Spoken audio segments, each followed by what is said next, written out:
Yeah, that was me. Keep something. Andrea, you're ready to roll. Thank you, Millie. I'm gonna need a minute.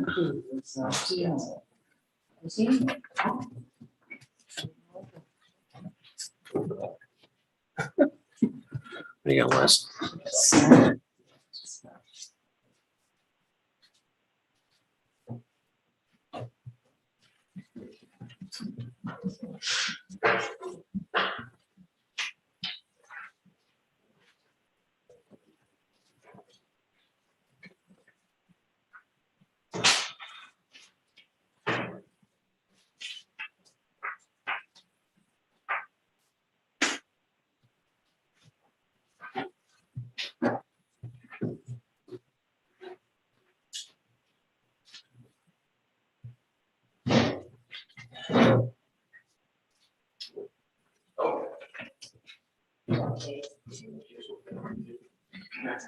When the work came, Yeah. Good, I'll fuel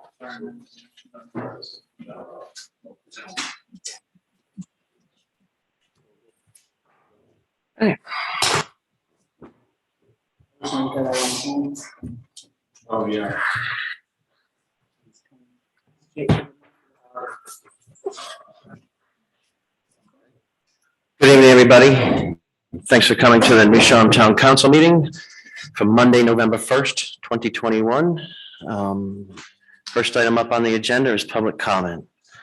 Does anybody have any public comment they'd like to share with us this evening? Christopher Warfel, if you could step up to the mic and identify yourself for the record. Christopher Warfel. On Friday, this past Friday, the town manager, Jeff Wright of BIPCO, Tom Reeson of the building department, and I, Chris Warfel of NTech Engineering, met in the town manager's office to discuss the procedures that'll be put in place for solar electric system permitting and net metering. The town manager is agreeing to coordinating permitting of the solar electric systems with the power company's net metering policy, setting precedent with state regulatory requirements that coordinate with municipalities, specifically DEM used as an example. We discussed how such coordination is in state law, and there is no state law, to my knowledge, that deals with utilities. This meeting contained a lot of bad information on our performance with respect to submitting information and how we conduct our work. This is because there is no written policy for this situation, and despite our best efforts to comply with whatever the policy of the day was, we were getting constantly entangled in backdoor communications with the town and BIPCO. Imagine finding out that the reason that you did not receive a building permit was because our metering design was not what BIPCO wanted. And to make it worse, we found out from the town, not from the power company.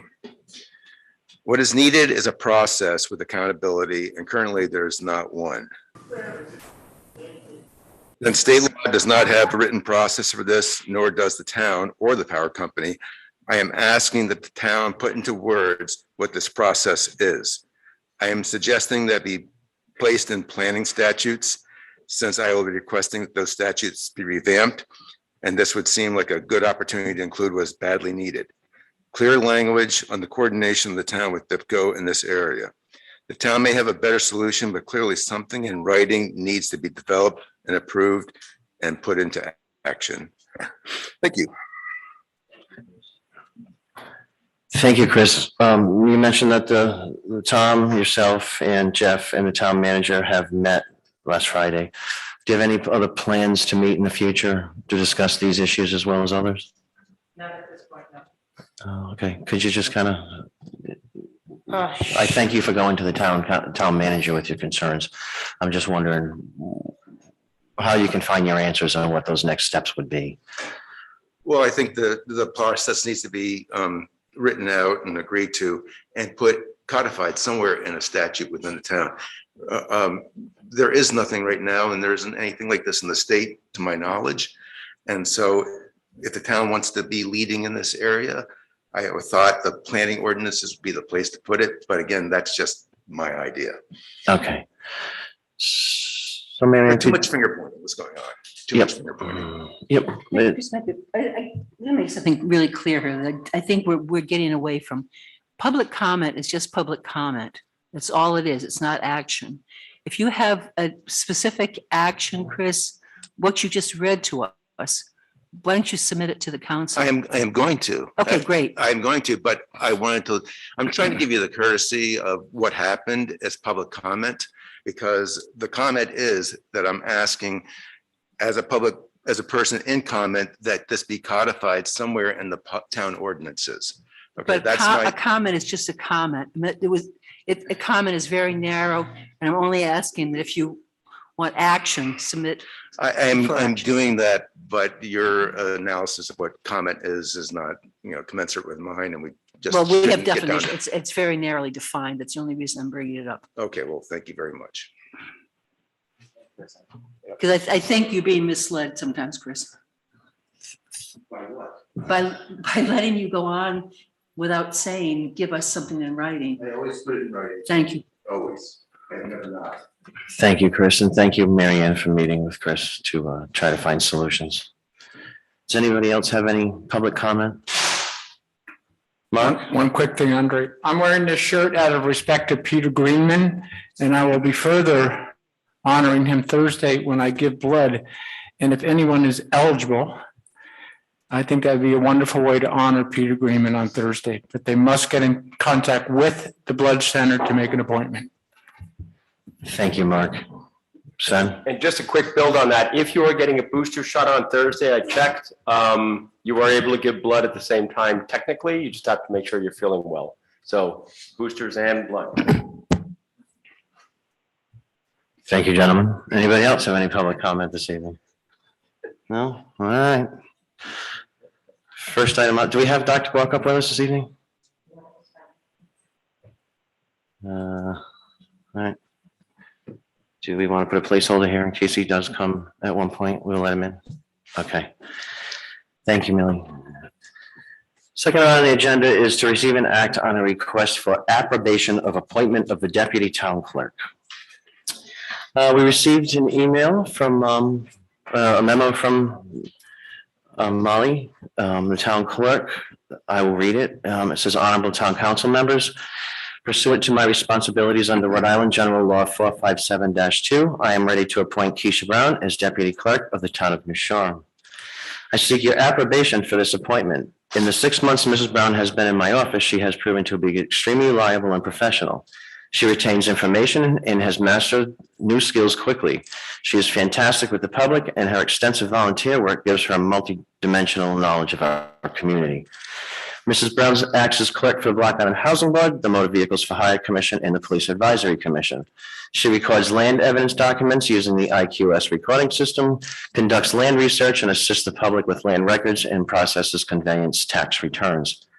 She assists Deputy Clerk Millie McGinnis with probate court and is learning the dog licenses.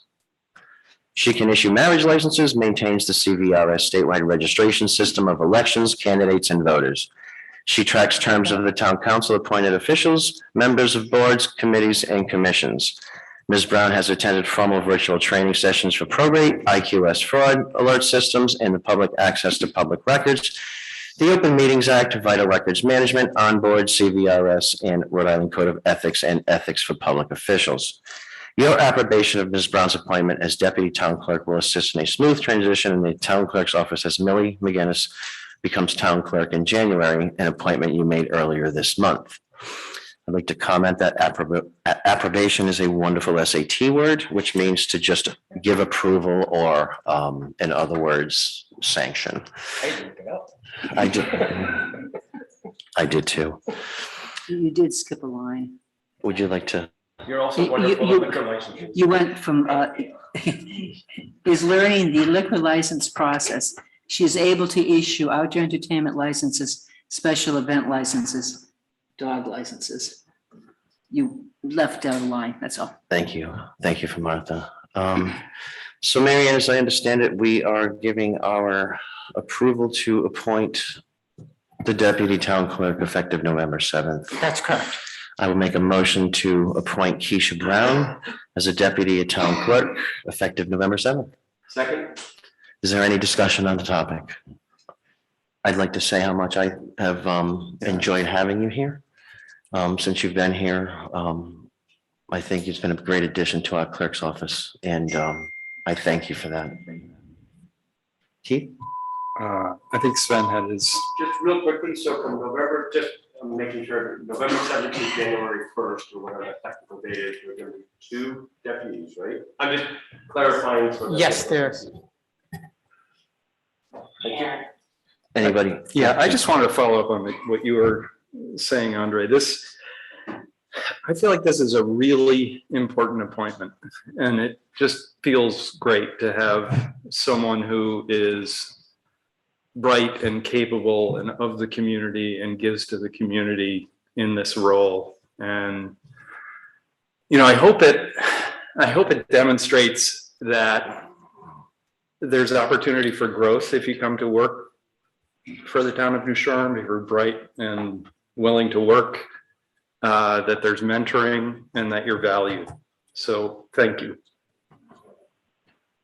Thank you, Keith. Motions, any other comments on the wonderful Keisha? Motion was made and seconded. All those in favor, Mark? Aye. I'm in favor, Keith, Sven, Aye. Martha, Aye. and Keith. Motion will carry 5-0. Keisha, congratulations and welcome. Thank you. Much appreciated.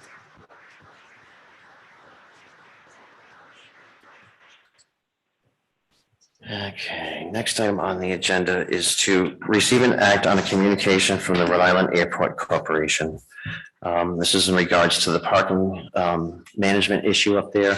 Was there a second letter printed out? There was a second letter that got printed out. I hope, do we have any for the public? I mean, we have the just so to update the public, we received the communication from RIAC this week at some point, and that was posted on the clerk base. But we received earlier this evening, about an hour and a half ago, we received another communication that clarifies and goes deeper into that. Is there anybody that would like a copy of that printed? Thank you. I would like a copy of it. Yes, I was my understanding. It would be. Yeah, I'll take one.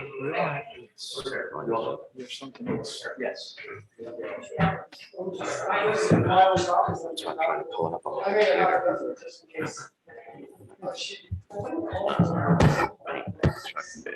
Where the hell is it? And for those, just so everybody knows, it literally was an hour and a half ago or something, so we're trying to get it out as quickly as possible. Molly, do we have representatives from RIAC on the Zoom call this evening?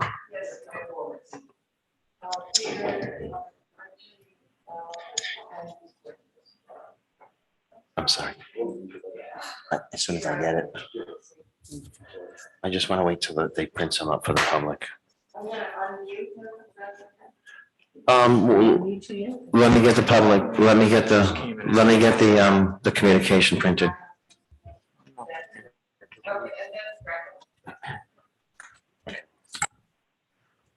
We just give it a second for.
Thank you.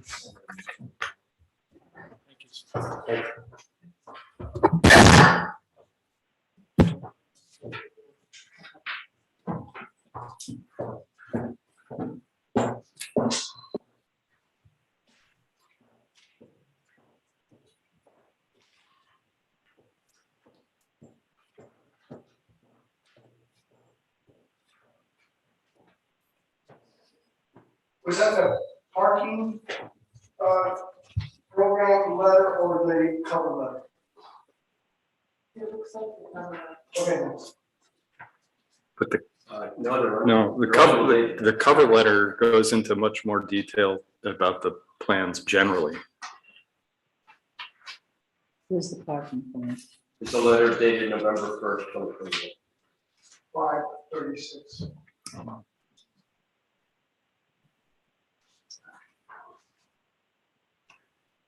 Whenever the it- council would like, I'd be happy to provide a recap for those who are watching. This is John Goodman from the Rhode Island Airport Corporation. John, thank you for coming this evening. Hold on one second. I just want to make sure everybody in the public who has who wanted a copy has a copy of it. Are we all good to go? John? Yes, John, that'd be great if you'd like to lead off and just fill us in as to the specifics of the plan to this date. Absolutely. My name is John Goodman. I serve as the Assistant Vice President for Public and Media Relations for RIAC, and I've been happy to appear before the council before. And we actually wanted to give you a recap of some of the development since your resolution of August 18th. We very much appreciate that feedback. We want to let you know that RIAC has submitted a Block Island State Airport parking ramp expansion project proposal to the Federal Aviation Administration. We know that was something that the council had was supportive of. We shared a copy of the council's resolution with the office of Senator Jack Reed, and we're hopeful that the FAA will affirm the need for expanded aircraft parking. The other matter that the council had provided feedback on at both the earlier town council meeting and in the resolution was their desire to have parcels BID1 and BID3 removed from consideration for appropriate development at the airport. So RIAC will continue to seek proposals for appropriate use of BID 2 and 4 consistent with federal law. But at this time, there are no proposals under consideration for development. We also, of course, wanted to give you an update on our efforts regarding what we were considering as a paid parking program for Block Island State Airport. At this point in time, we are primarily looking at a managed parking program. Flight Level Aviation, the airport's fixed-based operator, has been working with New England Airlines, trying to achieve some consensus on what a amenable parking program, a paid parking program could be. And unfortunately, it doesn't appear to be consistent consensus on that at this time. So as a result, we're recommending that, at least for the time being, we table the concept of a paid parking program and consider a managed parking program to make sure that all airport users have better access to parking. So we do want to make it clear that the provision of unpaid parking that is not airport related would be in violation of our federal grant assurances and federal law. So as such, we're prioritizing access for airport users. And in the coming weeks, we'll submit a proposal to the FAA for their review based on the following priorities. And that would be our priority to provide unpaid parking for travelers actively utilizing New England Airlines or other charter services to Block Island, and also provide unpaid parking for contractors using the airport service actively and who are actively involved in the provision of services for Block Island residents. And of course, this would include parking for those who just, as the council emphasized, we recognize this is your lifeline. We take that very seriously, and that there are people who need to arrive and just have short-term parking to pick up medicines and other essentials. So these are our goals moving forward, but we wanted to, again, provide that briefing for the town council. And I do have my colleague, Dennis Greco on the Zoom line as well, if there's any other specific questions that you have. But we do look forward to giving you a more detailed proposal that we've also involved the FAA and to make sure that it's in compliance with all federal law. Thank you, John. Could you, off the top of my head, I haven't had much time to digest or read this. Could you give me to describe what would be a working definition of a quote airport user? Sure, and I'll invite Dennis Greco to chime in here as well. But in the feedback that we've received from the town council directly in the public meetings that we've held as part of our general aviation airport strategic business planning, and also the town council meetings on this, we heard a number of users who are, that was a priority for the town council. So that would include the local pilots who are, certainly use the airport and come and go. But of course, this is really meant for the travelers to the island who are utilizing New England Airlines and other charter services. It could be those who are just pulling to get their packages and have not been able to have access before. Now, of course, who it wouldn't include is those who are, simply utilizing the airport parking just as supplemental parking. They're not active airport users. There have been issues with abandoned vehicles. And so we do need to address and manage the airport parking better. It's in all of our interests to do so. And we look forward to offering a more detailed proposal if there's any specific questions. But Dennis Greco can also provide some details of our thinking here. Thank you, John. So an airport user would be considered the lessors or the renters of the actual, like I would say the diner or people who rent space from there. Would those be considered airport users? They certainly, well, they are. We've already worked out with Bethany's a certain amount of free parking for her patrons as well. She is an airport tenant, so that's and we recognize the important community role that has played there. So yes, we would certainly consider them airport users. That is correct, sir. So any tenants, any pilots that use the airport, just like John was saying, and any passengers that either use New England Airlines or any other charter service there. Thank you, Dennis. I do want to note that I did have contact with Lois Bendokas this evening. She has seen the letter, and she's off island. She's away, and she couldn't attend this evening. But she sends her regards to the council for not being able to be here this evening. Council, have any questions for John? Or sorry, John or Dennis? I just have one comment, and John, I want to thank you because we, I think you heard us. I think we had sort of this is, I think, a situation where we can point to a sort of very positive outcome that started with advocates. We have a town manager who heard us and was engaged. We had a council who engaged in communicating with you. We had RIAC who listened, and I want to thank you for that. Very much appreciate that. Everyone, obviously the town council and all your employees, we're all trying to serve the public good, and it's been a great experience working cooperatively with everyone. Thank you, Keith. Thank you, RIAC. I have a question. Martha. Yeah, this is Martha. I have a question too. And this, you alluded to it, but the non-airport use, how, do you have the beginning of definitions of that?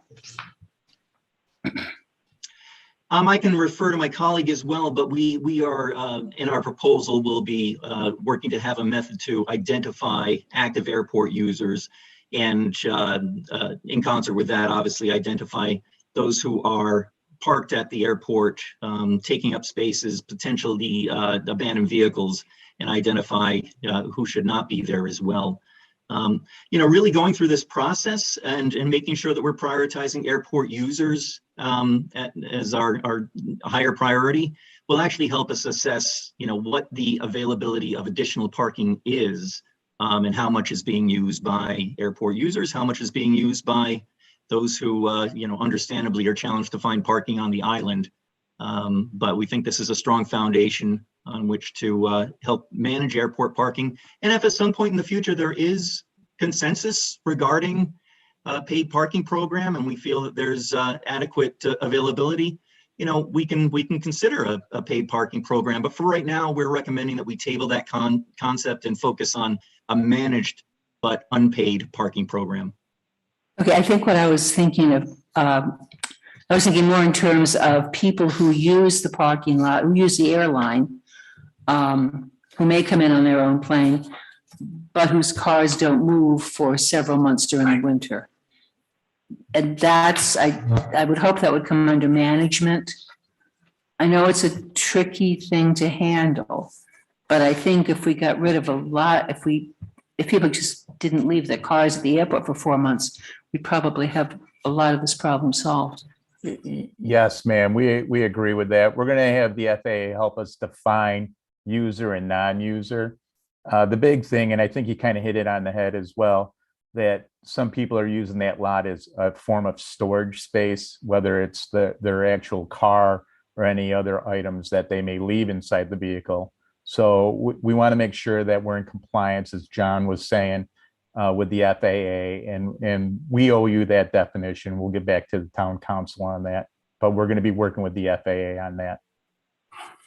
Okay, great. And again, you mentioned it here. A lot of the tradespeople who come over here, that's the only place they have to leave their vehicle. And they are extraordinarily important to this island. So we absolutely understand that. Yes, ma'am. Thank you very much. Council? Yeah, one quick question, Mr. Goodman. Not committing your own town council. Can you provide any kind of condensed version of this parking ramp expansion project proposal? Yes, sir. I'd be happy to forward that on to you. It's a project description. I think it provides all the information and the schematics that you're looking for. Is it? Can you kind of cull it down? So I turn to our senior vice president, Dennis Greco, on those details as well. But I also just want to add that if you do have any other questions about any of these projects, or questions regarding a managed parking program come to mind after the council meeting, please just feel free to pick up the phone or email us. We're happy to respond to you. But the short answer is, sir, that we can provide you something, an abridged version, if you will. Thank you. And Mark, if you'll note on anybody on the council, on your note in the communications from John Goodman, his office and his cell phone number are on that. If you have any questions, feel free to reach out. I think I can't speak for Mark, but I know what I would be looking for is just an abridged version in writing. The last thing I want is 6 different people talking and getting 6 different interpreting the same thing 6 different ways. I just want something that's simple, that's concise, and that it's on paper. Thank you. So if I may, understanding this is just one question, but as Mr. Goodman was saying, if there's any other questions you would like, please send that to us via email to John, and we'll return with answers. Thank you, Sven. Go ahead. Yeah, John, thank you. And I'll at least reflect or echo Keith's comments about thanks for many positive bullets in this note, considering the 2.5 years I think I've been at meetings, including those of Providence and Green here, walking things, etc. It sure has swung pretty dramatically, and I appreciate that, or we appreciate that. The one thing that I will ask, though, and I think you've heard it now a number of times, is rather than jamming a letter in at the last minute, if there's a way to actually send the map before or get it to Marianne, if there's a way to actually communicate rather than write a letter and saying, yes, we've already submitted this to Senator Reed, etc., and we're working on it. Well, what is it you're working on would really help. And we hope that this partnership that is improving can get even better. And if there's a way to actually communicate in advance before even submitting it, whether it's to the town manager or, whomever, that would be really, really helpful, because whether it's point one, the ramp, or it's, your note on parking, that was a big swing, literally within the last month. So if there's a way to get this in advance of sort of seeing these letters, and a way to actually get the letter more than an hour and a half before a meeting that's on the agenda, that would be very, very helpful. But I don't want my comments to cloud the positive of the tone of this letter. You're preaching to the choir, and we will certainly endeavor to do better in that regard and give plenty of advance notice wherever we can. In this case, we did want to make sure we felt that there was additional details and updates, and we didn't want to let this opportunity to be before you pass, and did want to do it both verbally and in writing, because we know that's the preference. I look forward to joining you in voice lessons then. I can't sing, by the way. Don't ask me. Any comments from the public on the topic? Henry Dupont? Thank you for hearing from us. And I'm Henry Dupont from the Black Island State Airport Stakeholders Group. And this letter dated today, email from Mr. Goodman, is truly extraordinary. And it represents the culmination of a lot of hard work for the last 2 or 3 years, ever since we noticed that the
Mr. Goodman? Yes, Hi, I think, so we lost communication with the council chambers. looks that way. Yep. Yeah, I'm On sorry. YouTube as well.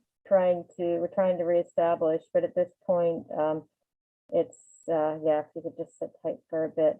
And I'm sorry, because Henry Dupont is actually giving you all sorts of kudos down the hall Figures, too. huh? And there's no way for, unfortunately for me to get back into that until it's.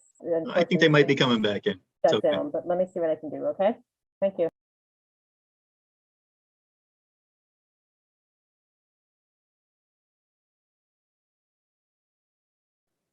Sure. No, wonderful.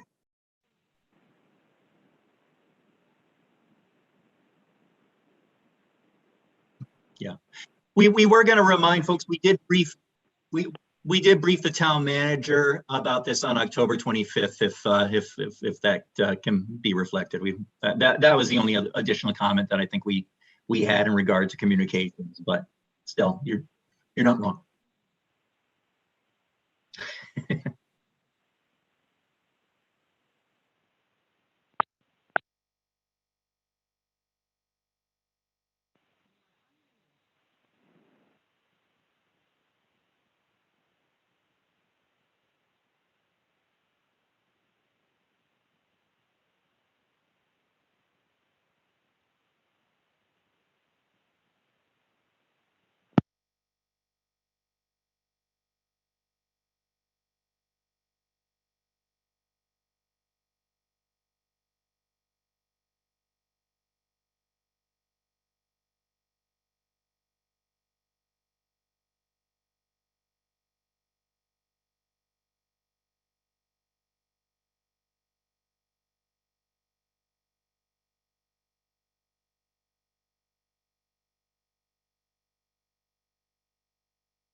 Thank you.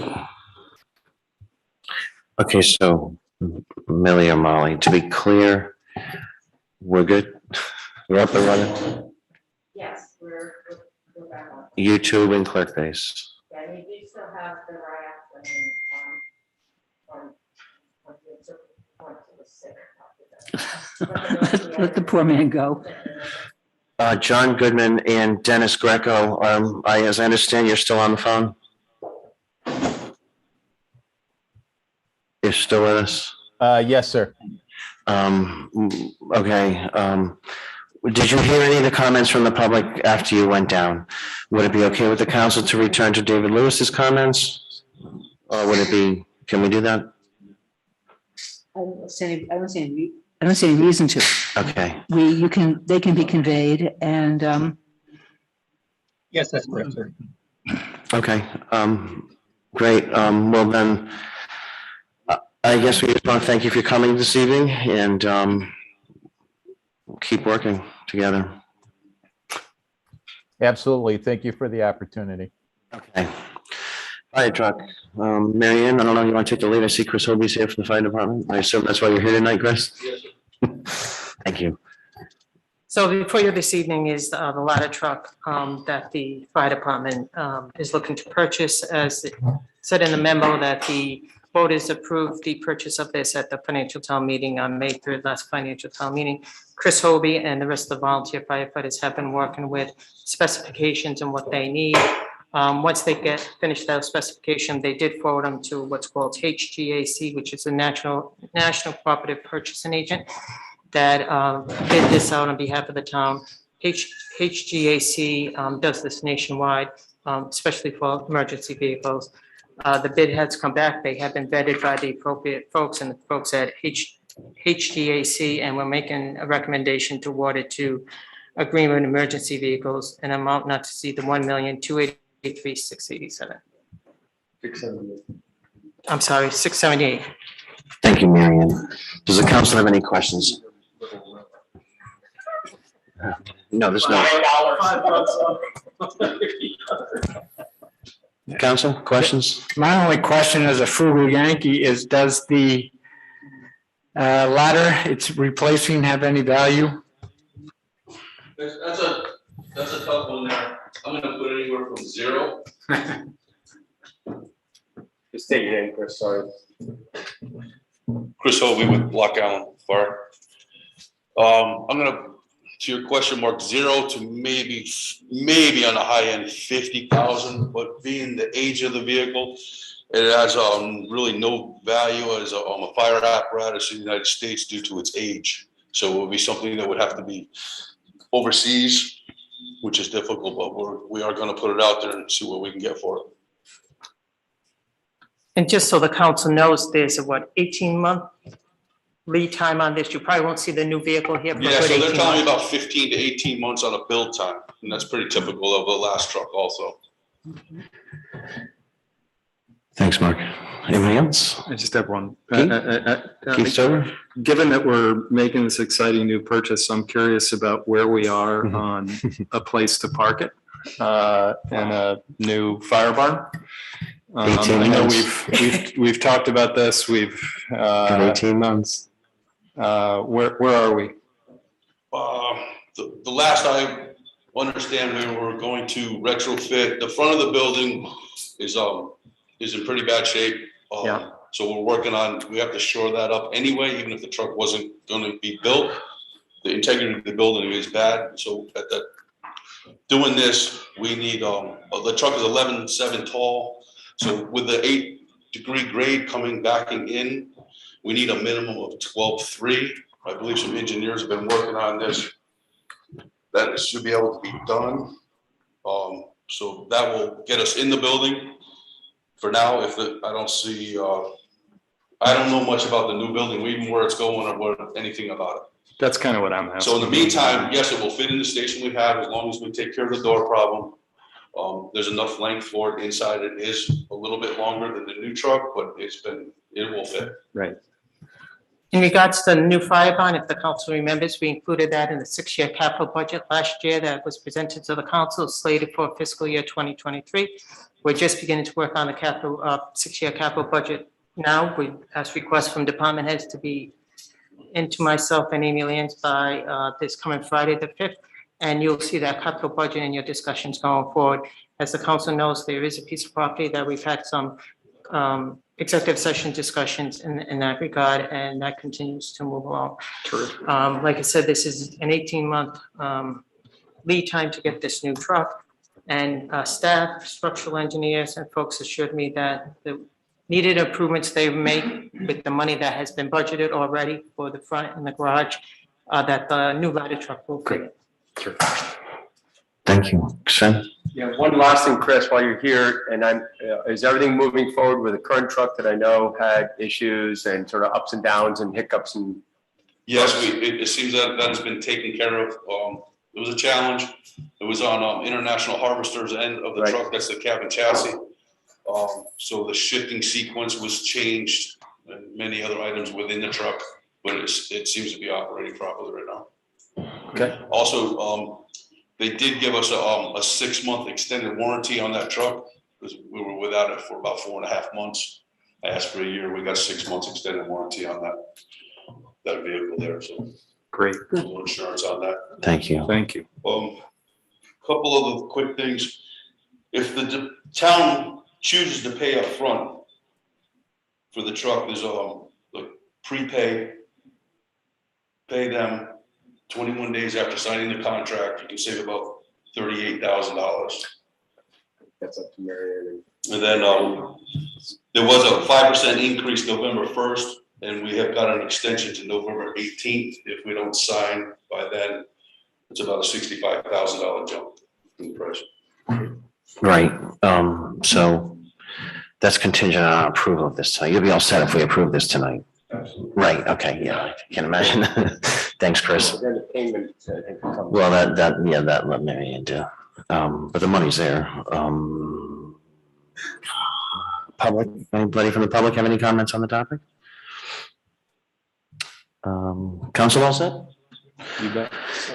I will make I'll make a motion to award the bid to Greenwood Emergency Vehicles in the amount not to exceed $1,283,678 for the new fire truck as approved by the voters of the financial town meeting, May 3rd, 2021.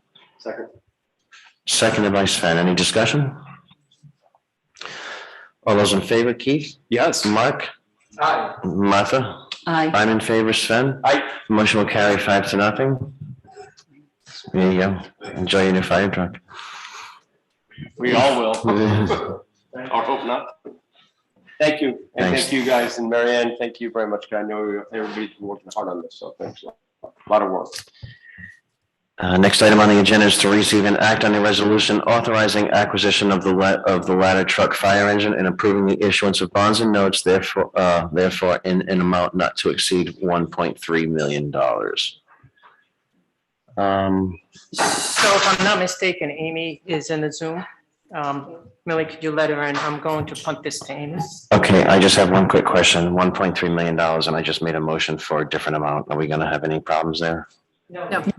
Up to, because it's up to 1.3? Yeah, it's up to 1.3. Just and wanted to the check. motion was less than the 1.3. Authorization that the voters gave us was up to 1.3. Right. That's why you see it like that.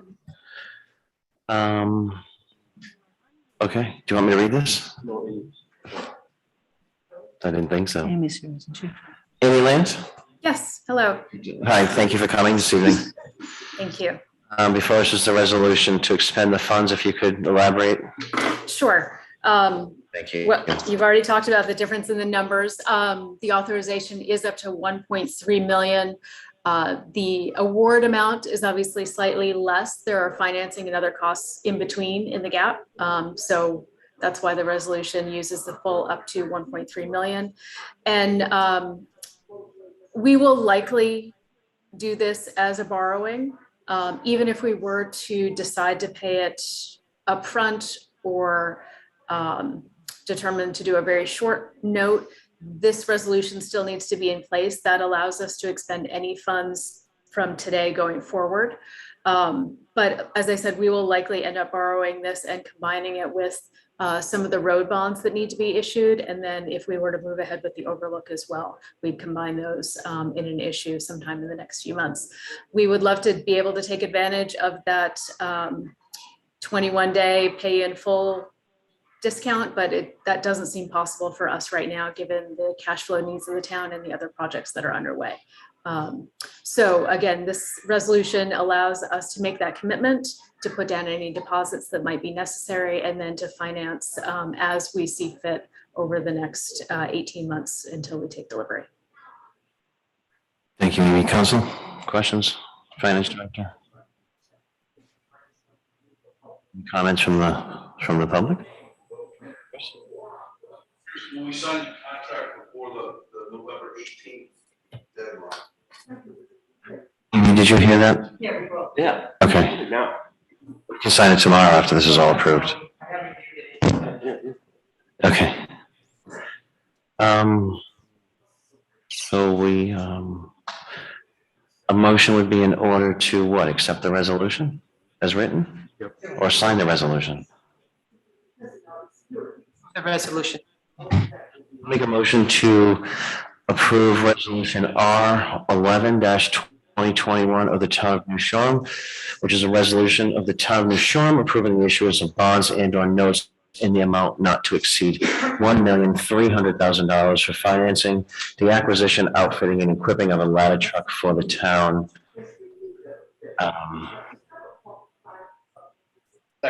To the town. Motion's been made and seconded. Any discussion? All those in favor? Keith? Yes. Martha? Aye. I'm in favor. Sven? Aye. And Mark? Motion will carry 5-0. You got your truck. Now you got your truck. Now you have a truck. Thanks, Chris. And thank the department for all their work on this. Yeah. Great, Chris? We'll know it when it gets outside. Receive and act on the award managed Edge Lit Wave Service Agreement between the town of New Shoreham and Oshin Incorporated on a 5-year contract to Oshin Incorporated. I'm requesting that this item be continued until the November 17th meeting, please. So noted. Thank you. Next up on the agenda is the town of New Shoreham. Can I just say too, if we're continuing this, I'm one of those people who doesn't really approve requests like this unless the person is in attendance or it has a very good excuse for not being here. No, for the mobile food truck. Or any license. I don't think we're actually approving the licenses for, the renewals come up later. I think, Is that, am I right, Molly? yes. All right. So permits is off. I guess the next item on the agenda would discuss an act to set the cap for 2022. I'm going from the agenda that's on clerk base. I will be recusing. I will be recusing on this item. Okay. That's fine.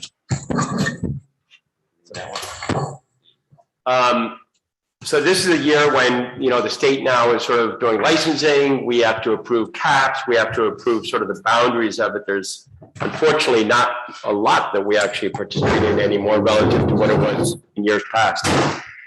One of the things that the town is able to do is to set the cap at the number of mobile food establishment licenses. So if we make it 2, you can only get 2. That means that the state can only issue 2. If we make it 5, 10, and if we make it 10, in theory, people from everywhere can apply for this, right? So I'm just explaining to everybody.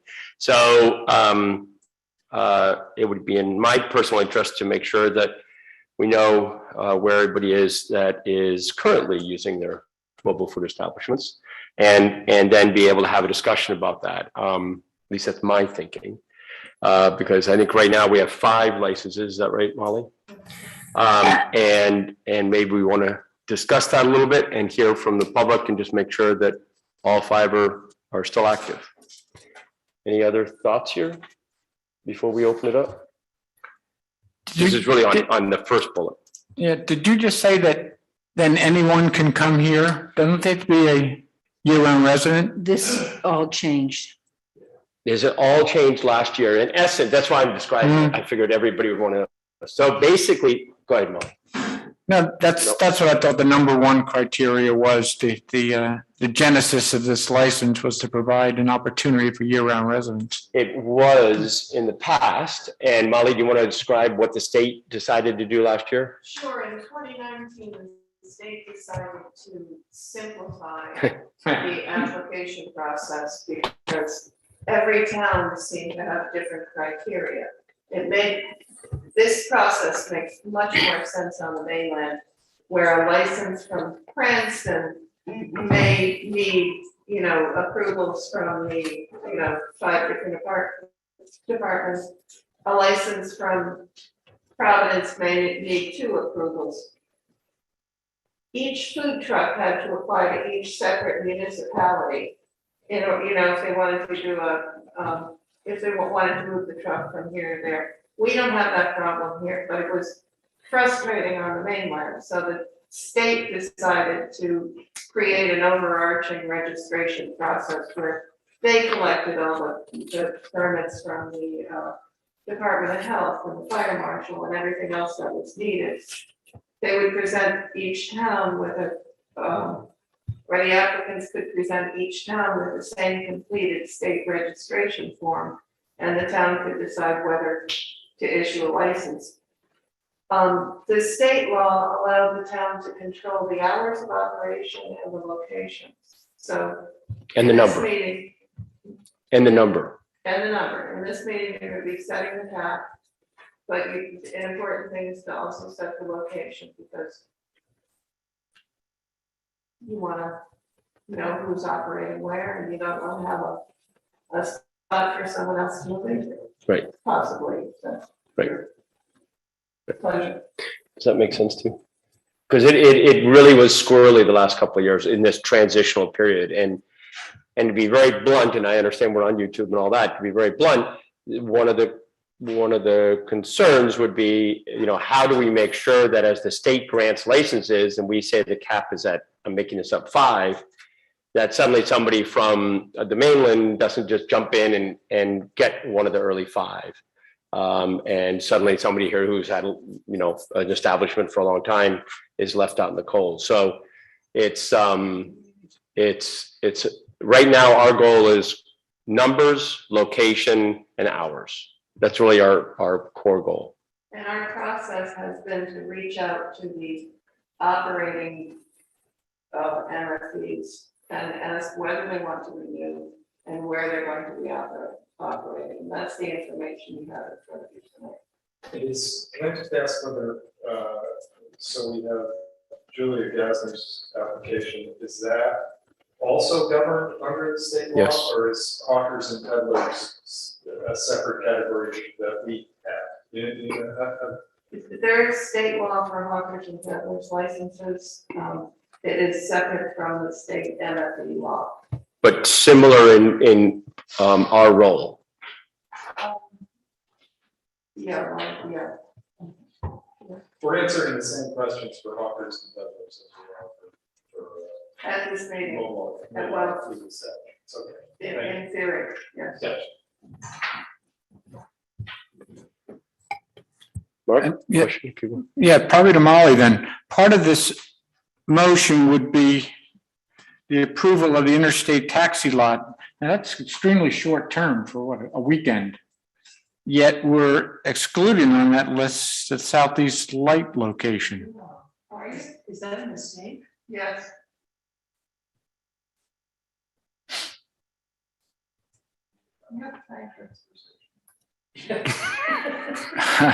And why would I you? knew North Light, and then I looked at it and I thought, oh, I forgot to take out the North Light, so also took out the Southeast Light. At least that was my process. And Molly, do we have to, something that's so temporary and so short-lived, like the interstate lot during the holiday stroll, does that even need to be on there? It does. It does. You need to approve all the locations. Okay. Now, Molly, so we're gonna add in whatever you're gonna tell me that plat lot is Yeah. in seconds. The other one that we are jumping ahead a little bit, but the other one that had been on here was Charlene's, that had been an MFE location in the past, and that was for a number of reasons. No one expressed any interest in using that location, so rather than have the location open for the year, it's not gonna appear on the list of approved locations. And does Charlene know that? Nobody wants to operate that. No, I'm just, I'm making sure that if we're dropping it, everybody's on, Charlene knows that, You can put it on again if we need that. So we can have more locations than licenses. by one, but the extra location is gonna be limited in time to the holiday store. Gotcha. Thank you. No, they're not, I mean, this is all new.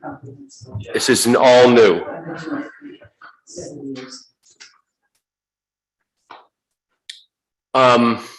If we can go, sorry, Pam and John, you gotta hold for a minute. On the mobile food establishments, let's just start with the first one. I know Andre had to recuse, but I'm assuming that Southeast Delights are gonna continue to move. On Draper or the 1661 Animal Farm and Garden, I assume you're gonna continue to move. And on Mosquito Beach, I assume you guys are continuing to move. Carol, I'm assuming it's continuing to move. And I'm pretty sure that donuts and Andiamo will continue to be delivered on the water, even though they're not here, no comment. So, That was the odd work of the state taking over this. They had never been required to do this previously because they're on water. And then it seemed they had to. And they did. So you're gonna have the platinum lot for Southeast Lighthouse? Friday, not one.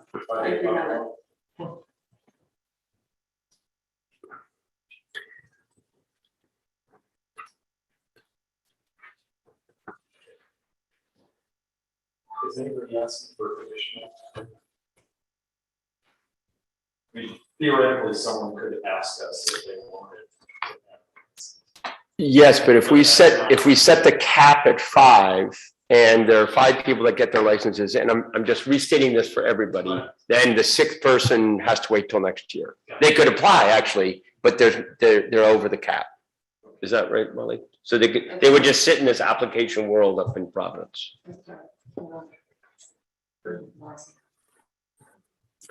Other questions from the public, because it is obviously confusing. Yeah, it might be stupid. Is this foreclose the Julie Gasner's? No. Oh, okay. Because that's coming up in the next one, which is hawkers and peddlers. Okay. Just want to be sure. I have a question. Yeah. Just point of information. Cindy Kelly's truck, that location where Shirley's property was for the off-season winter. Is that, you're taking over Cindy's? Yeah, but we're not operating for the winter. Okay, or else you wouldn't need it. Okay.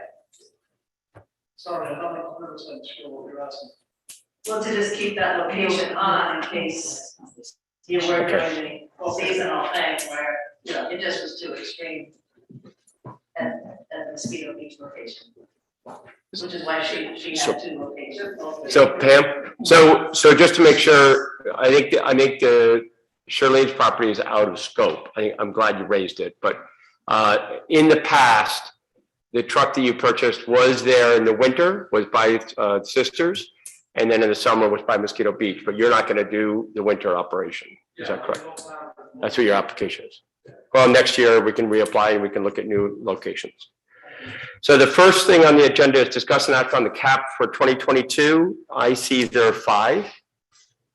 Molly, right? I'll make them, oh, sorry. No, there's, oh, sorry. We have to add Southeast Lighthouse. I know, but I'm not worried about the land yet. I'm worried about the number of people. The number of people is Andre, Carol, Kelly, Mosquitoes, and Aldo's. There are 5 operators. You're seconding my motion? Yes. Martha, I want to make sure you're comfortable. Yeah. So a motion has been made and seconded to approve a cap of 5 food FME licenses, a 5 FME cap for 2022. Is that okay said? Yep. No discussion anymore? Keith, how do you vote? Martha? Aye. Mark? Aye. Sven votes aye. Andre is recused, 4 to 1 recusal. Unanimous. Discuss and act on a request to use town property. So the only town property is that Mosquito Beach, and what is the Great Salt Pond considered? Given my history, I have to say that's town property, so. So 2 properties for the town. The other 3, one's on federal, one's on personal, private, and one's on private, the family farm. Is that correct, Molly? Okay, I make a motion, and this really is discuss and act on request to use town property, right? I'm making sure we're all on the same page. So I make a motion to approve 2 town property locations, which is the north side of Mosquito Beach parking lot and the Great Salt Pond. Second. Seconded by Mark. Any discussion? Hearing none. Keith, how do you vote? Martha? Aye. Mark? Aye. Sven votes aye. Unanimous 4 to nothing with Andre recusing. Third item, discuss and act to set locations for 2022. Based on the discussion, jump in if anybody has comments, because based on the discussions, the locations would be the Southeast Lighthouse property, Payne's property, I don't know, or I guess we can just describe it as plat lot, right? Plat 4, lot 68, which is Mosquito Beach. Plat 5, lot 104 is Carol Payne's.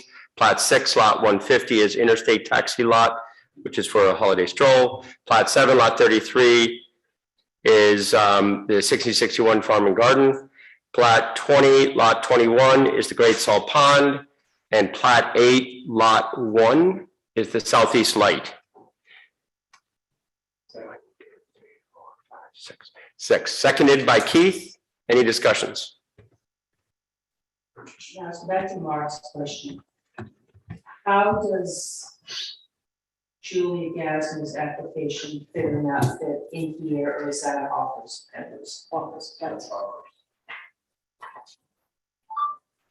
Molly, you're confirming that, right? That is Hawkers, and it's down here on point 10, line 3. Yeah. Julia's name is emblazoned. Okay. So motion has been made and seconded to approve 6 set 6 locations for MFEs that I read appropriately. How do we vote? Mark? Aye. Martha? Aye. Keith? Yes. I vote affirmative as well. So all properties are noted in locations for 2022. The vote is 4 to unanimous, 4 to nothing, with Andre recusing. Item number 10 on the agenda, hawkers and peddlers licenses. Molly, just for everybody's edification, can you just make sure everybody's aware of a hawker and peddler relative to an MFE? Very briefly. I'm gonna defer to that. Okay, Kathy, are you there? Kathy? If not, I'm going to skip the question. Can you hear me? Yeah. Okay. A hawkers and peddlers license was separated out by the state legislation in 2019. It is not a license pertaining to the cooking and distributing of food.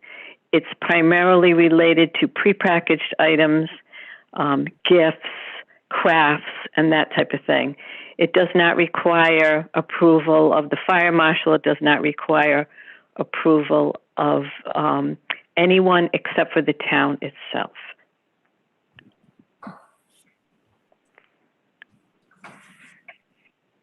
All righty. And just for the record, Julia Gaster's business is? Based on her application, she comes within the town ordinance definition of a hawker and peddler's license. Snacks. Water. Yep. And some crafts that are made by her and her brothers. Thank you. So based on what I've seen in the material that Molly sent out and everything, I understand there's one hawker and peddler. Is that correct? That's correct. And just to make sure, if we set the cap at one, and assuming that the license gets in and Julia has, it's secured, that means that somebody trying to sell snacks on the beach, since it's town property and not approved and it's more than one, they cannot do that. So somebody selling jewelry, walking down the beach cannot do that. I'm saying that because that came up 2 years ago about, holy moly, what could happen here? And so I think that's a really important thing from a hawkers and peddlers point of view. Do we have a license at Settlers Drive for this? Yes. It was for the hot dog cart. I'm sorry, Under the old ordinance, kids are at food cart. right. Yep. I just wanted to establish we had some up there previously. I just wanted to explain the ordinance has changed so much. We no longer have that old hawkers and peddlers ordinance that we had before 2019. But we did have a waiting list of people on that ordinance. I contacted everyone on the wait list for a license which no longer exists, but I contacted them as a courtesy to see whether they wanted to come forward with another application. And no one specifically on the wait list wanted to do that. I believe Noah Gaster was on the wait list and Julia Gaster was the only one that came forward. Thank you for doing that.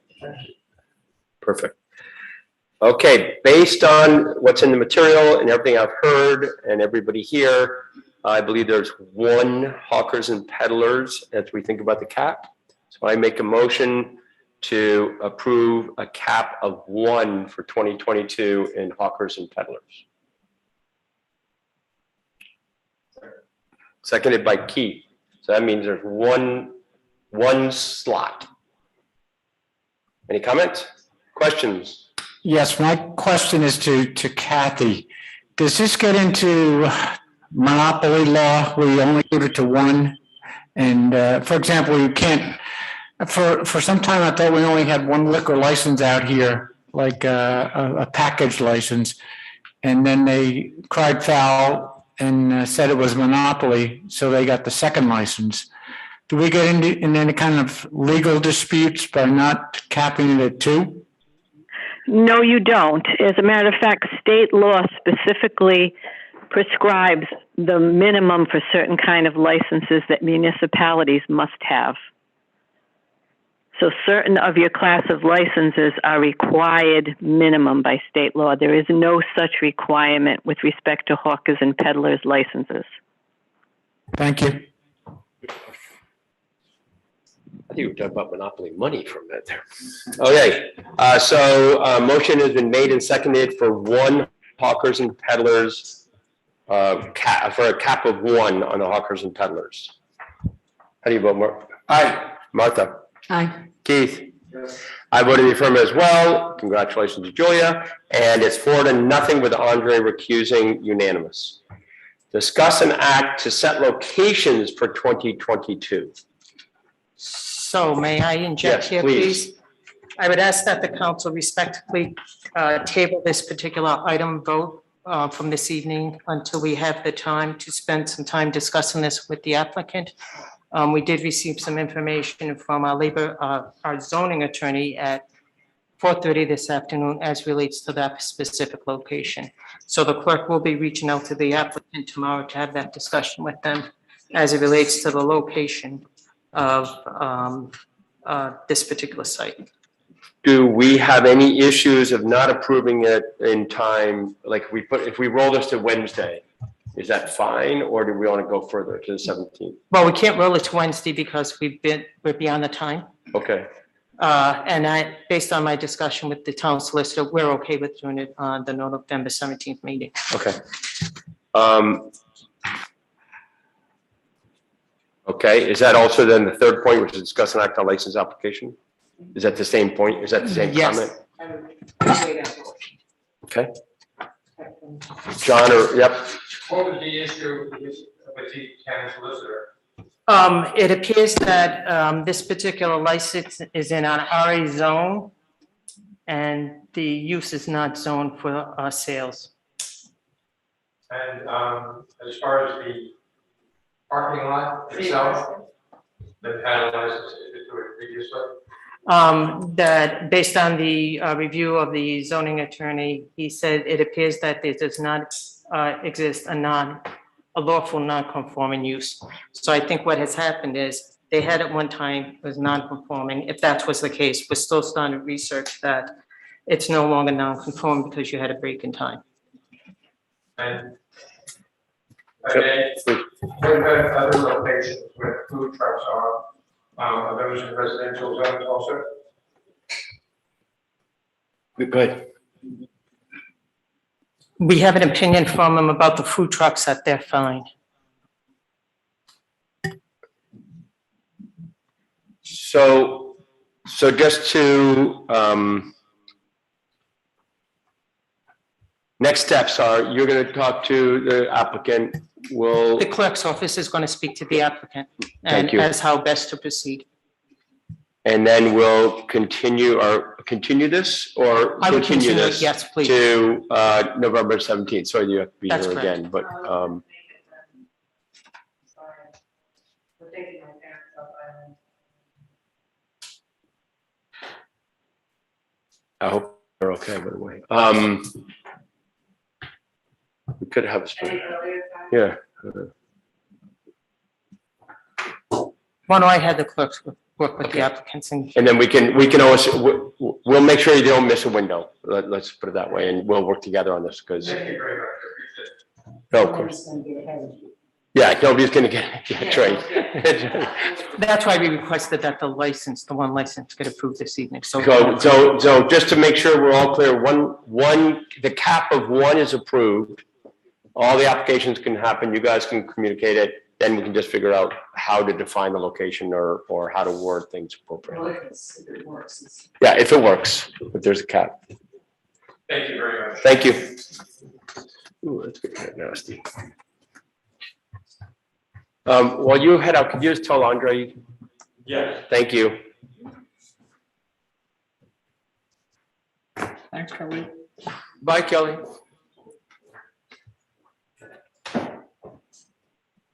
Down the hardcore, David Lewis. Bill McComb's not here to keep you company. You got the chief in the corner. Okay, just. And. Okay, discuss an act on a moratorium on lawn irrigation systems. We're waiting for Andre, but is there, I mean, There isn't any. Let's wait. No. Wait for Andre.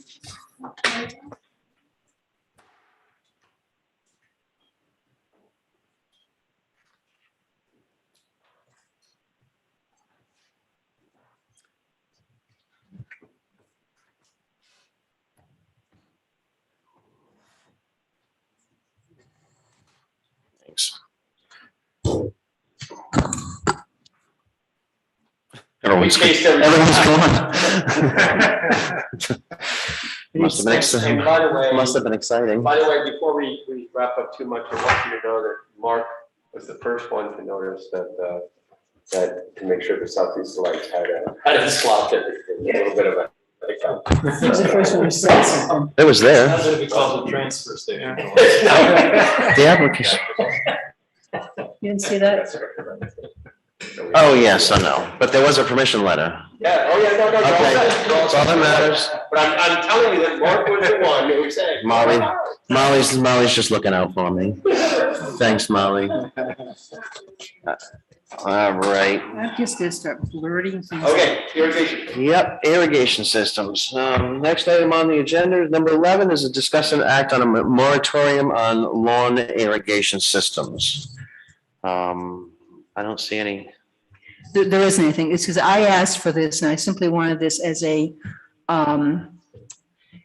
information gathering. I know that we're having there are some conversations going on in the water department, as I think we all were at that meeting. And it felt as if part of the conversation was about the water district, part of the conversation was about the island. Oh yes, we're talking about the whole island, but then it went immediately back to the water district. And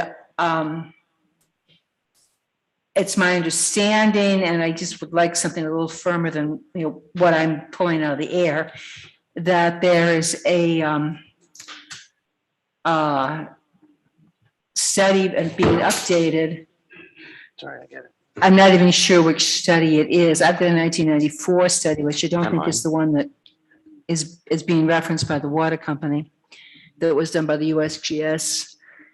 I don't know if this is an issue or not. Some people say it is. I have heard other people say that it's not. But I just want some information, and that's as far as I am right now.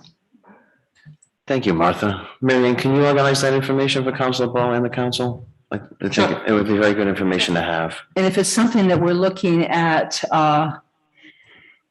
if it really is using the amount of water that it sounds like it's using, it may be something that we want to think about a moratorium until such time as we have the studies in and have the updated numbers and figures. So that'd be great. And it, just to clarify in my mind, there are really two issues that were voiced the other day, and you've really helped separate them. One is capacity, assets, infrastructure at the water company, which includes wells, storage, et cetera, height, throughput. And the other is overall island water capacity, aquifer. And I think you've really hit on that second one, and just checking those two. Yeah, the second one is the one that I'm talking about. No, it's yes. Don't want to be dealing with one piece of this island and acting as if the rest of it doesn't exist, because the rest of it is probably where the bulk of the water is being used, and that makes me concerned. Agree. I'm really, and I think that's a really important clarification of those two pockets. I'm so glad that you asked for this, Martha, because the data on how much water these things use, just I was astounded by. Like one was 77,000 It's gallons. one of the reasons I want it confirmed, to make sure that wasn't an anomaly. Yeah. And find out what the situation really is. I couldn't find anything what we find online. Thank you for bringing it up. Yeah, this is a head scratcher to me because I'm doing everything I can to defoliate my lawn. I never have to cut it again. Exactly. I set my mower on the lowest setting and it wouldn't turn brown this summer. The bad stuff will come up there, Mark. Bad stuff will take over. Don't you have a goose? Where's your goose? Go on. Really? Oh, we'll get you another goose or two. And then you have a Christmas goose and you're all set and you start it again next year. Already. It's not gonna. And the next item was something else that I asked about. Next item on the agenda. Go ahead. I'll let you go ahead. Okay, this is something that has come up in the past. A Class C liquor license, as some of you, most of you know, is it's a kind of a weird license. I'm not even sure where it came from, or the old tavern license. And what has happened several times in this town, it has been what I call the foot in the door license. Because you have to, if somebody applies for it, you have to grant it. And then after a few years, like they've got the license, well, you give them the Class B. And they're on one level, it's just, to me, that's just a really whole dishonest way of going about things.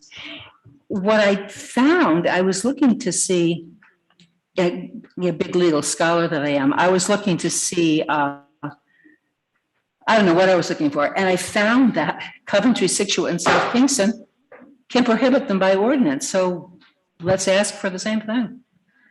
It's just, I don't know any reason not to. I don't know if they have some special rationale behind it, but, Do we have a holder of Class C now? no, No. no.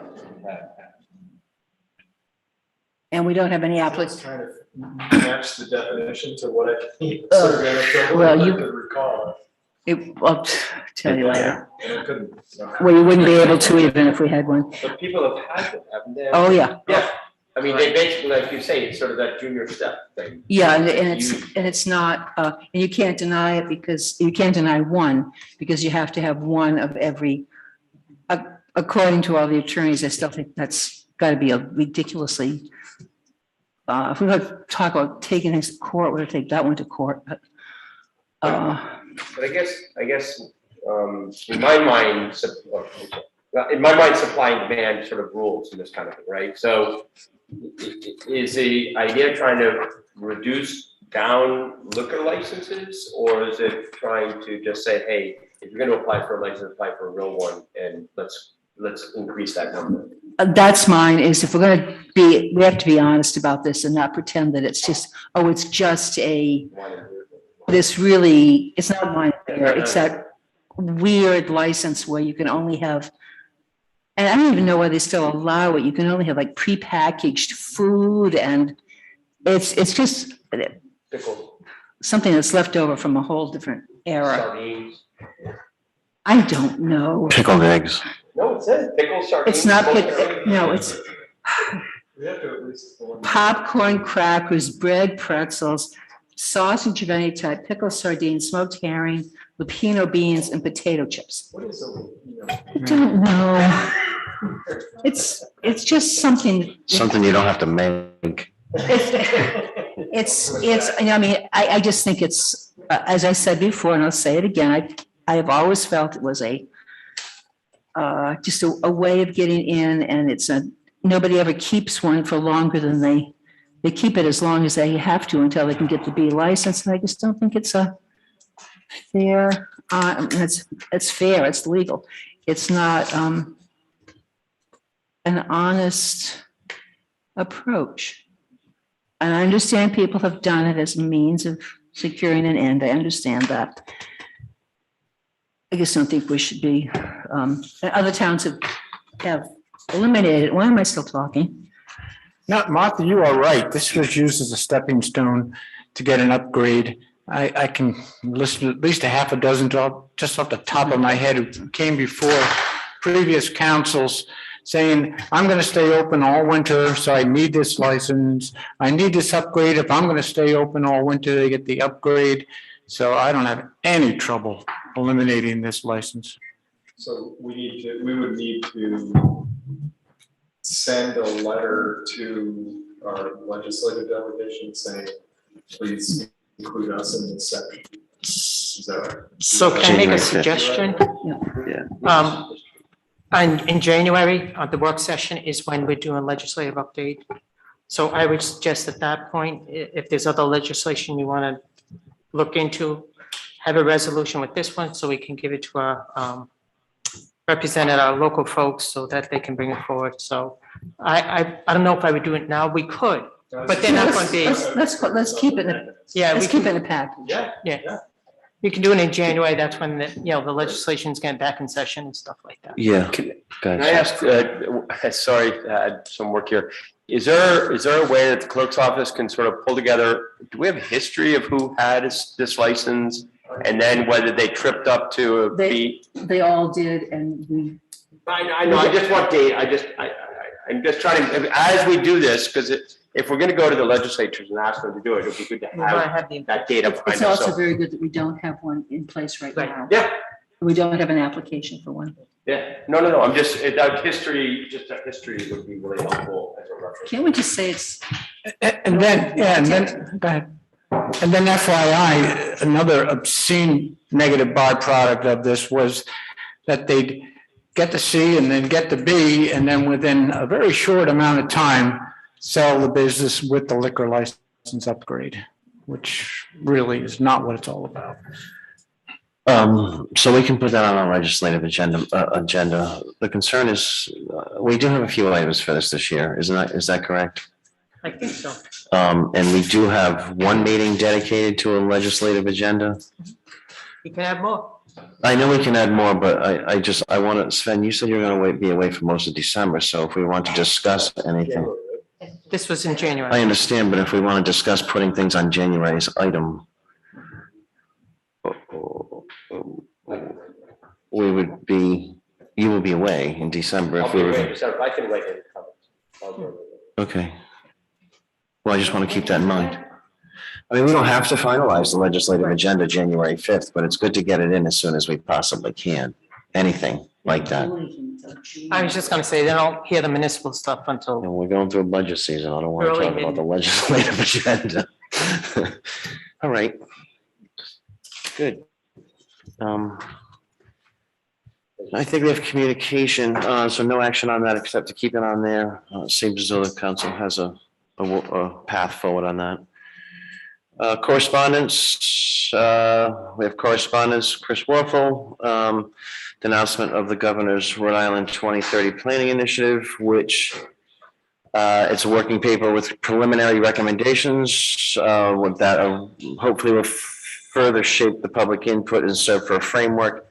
There's a guiding document for the state over the next decade. I don't know if political junkies have been interested in this or non-political junkies, but I do think if anybody has the opportunity to go give input on this working document, there are pretty much 2 days left, Thursday, November 4th in Newport and Tuesday, November 9th at the United Theater in Westerly, which I will say has recently reopened, and it's a beautiful, beautiful restored theater down in downtown Westerly. So the United, I would. Is it close, is it when it's Granite. closer to the station or? No, it's Canal Street. But I would just suggest checking that theater out if you can. 'Cause it's absolutely beautiful what they've done. And a communication with Champlain Star regarding mopeds. Let me make a quick comment on that one, because he brings up some great ideas. Are we going to have that round table where we ask everyone from the public to come in and discuss the pros and cons of this past summer and some ideas for the upcoming summer to make things even better?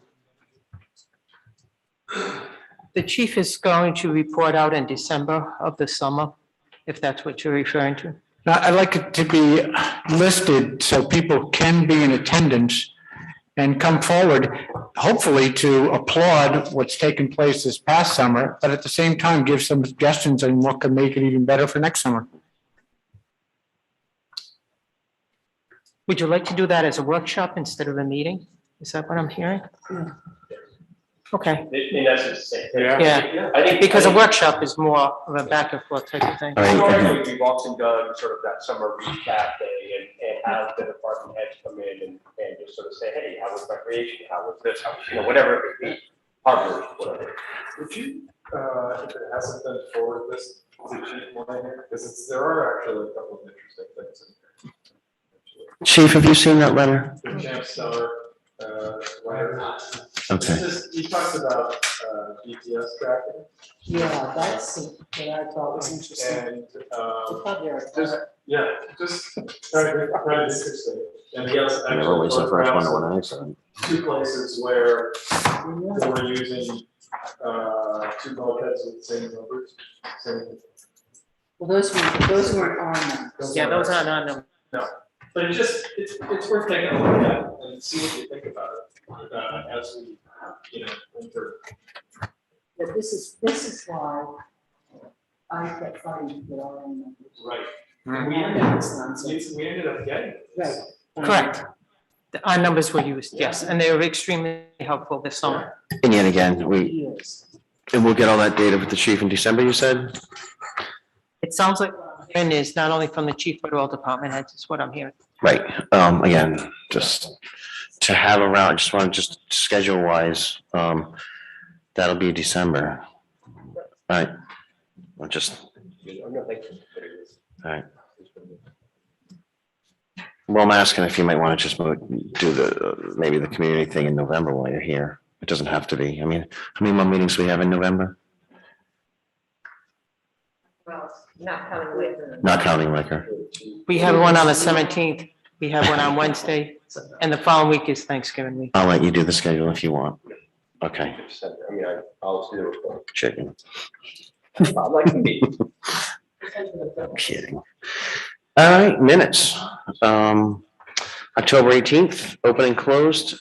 October 4th, you guys have the list in front of you. I do believe that they're all in the packet. Is there any, I will do these as a lot. Is there any issues with closed session minutes? Has everybody had a chance to look at them? Is there any issues with closed session minutes? We have to move on. We can't do those unless we go to closed session. Don't have any issues. Mark, any issues with the None minutes? at all. Only that I'm going to recuse myself on most of these. Okay, so I will make a motion to approve the October 18th. I'm wondering if I missed something. I have no idea what happened in October of last year. I was on drugs.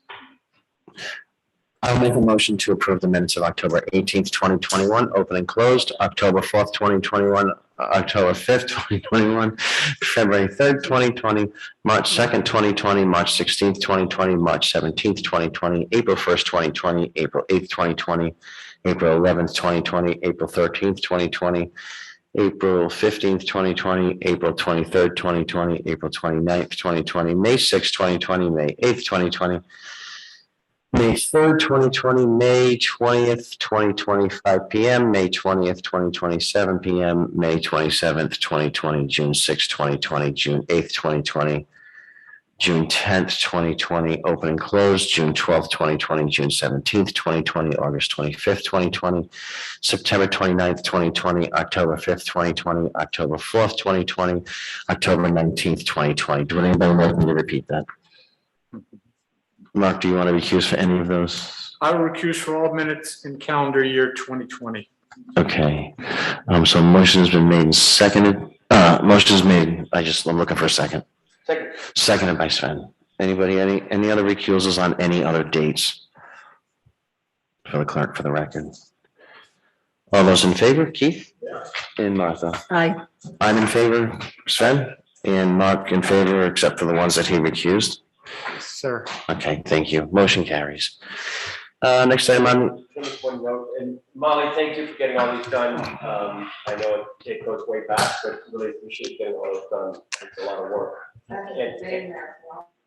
Yeah, and really, thanks for, I will tell you, having testified and had, drafts on minutes that are older, just really created all kinds of issues when you're deposed and do other things. So I've now lived some of the bleeding moments of not approving minutes. And I think that the more we can help Millie and Keisha and Molly for the next few months get these things done, the better. So thank you, Molly. We can be less verbose and keep on topic. thank you. Item number 15, sorry, 5. I got it. Look at this, what I'm reading, number 5. I said, well, anyway.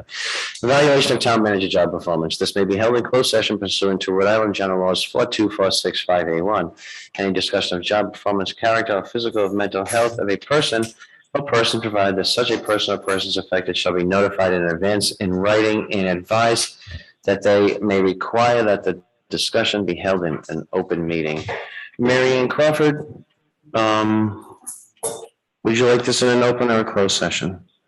Close, please. Closed session, and due to the, okay, I will make a motion. I will make a motion to go in a closed session, but I'm wondering how the council feels.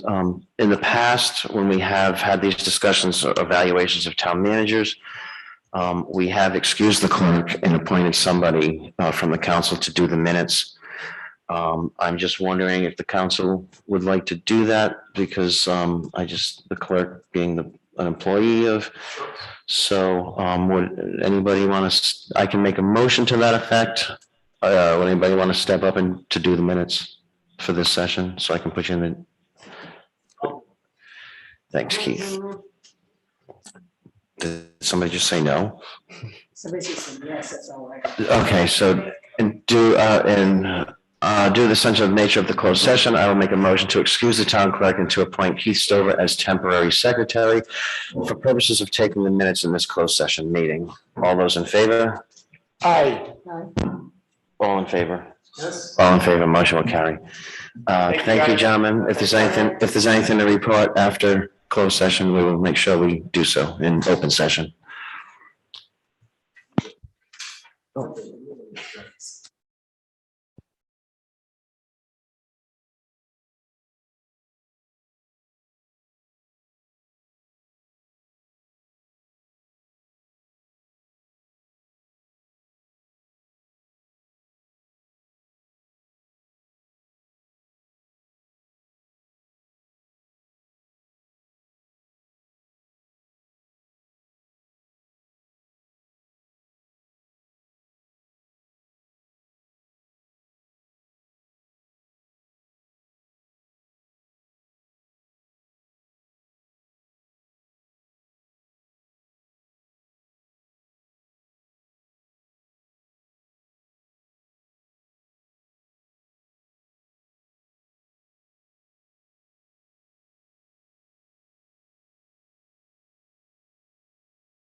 Thank